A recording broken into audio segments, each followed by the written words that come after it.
దర్శకుడు తేజాని స్టేజ్ పై మాట్లాడనివ్వకుండా తన తింగరి ప్రశ్నలతో పరువు తీశాడు బిత్తిరి సత్తి. తేజ దర్శకత్వంలో నేనే రాజు నేనే మంత్రి సినిమాకు సంబంధించిన ఆడియో విడుదల కార్యక్రమం ఆగస్టు 2న జోగేంద్ర యువగర్జన పేరుతో గ్రాండ్ గా జరిగింది. కానీ ఈ కార్యక్రమంలో దర్శకుడు తేజ మాట్లాడే సమయంలో బిత్తిరి సత్తి కలగజేసుకుని తేజాను మాట్లాడనివ్వకుండా చేశాడు. తేజ మాట్లాడుతూ ఈ సినిమా పిక్నిక్ లా జరిగిందని అందరిలా నేను చెప్పును అంటూ అనగానే బిత్తిరి సత్తి స్పందించి నువ్వుంటే ఏం ఎంజాయ్ అవుతుంది అంటూ సెటైర్ కామెంట్ చేశాడు. అంతేకాకుండా నువ్వందర్నీ తిడతావంట కదా అంటూ తేజాని ప్రశ్నించాడు సత్తి. అందుకు తేజ కూడా అవును తిడతాను అంటూ స్పందించాడు. ఈ కార్యక్రమంలో తన మెడనొప్పి వలన పట్టీ పెట్టుకుని వచ్చిన తేజపై నిన్ను ఎవరో వెనక నుంచి కొట్టిండ్రేమో అందుకే ఈ పట్టీ పెట్టుకున్నావు అనుకున్నాం అంటూ సత్తి కామెంట్ చేశాడు. అలాగే ఆగస్టు 11న 3 సినిమాలు రిలీజ్ అవుతున్నాయి ఎలా అని సత్తి అడగ్గా మూడింటిలో మంచి సినిమాకు వెళ్లమంటూ తేజ చెప్పుకొచ్చాడు.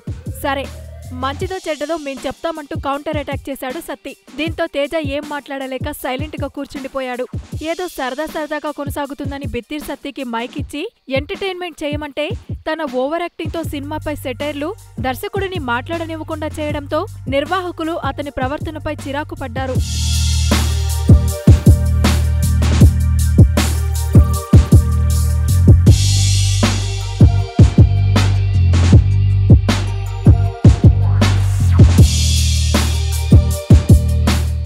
హాయ్ యూట్యూబర్స్, మరిన్ని మంచి వీడియోల కోసం సబ్స్క్రైబ్ చేయండి.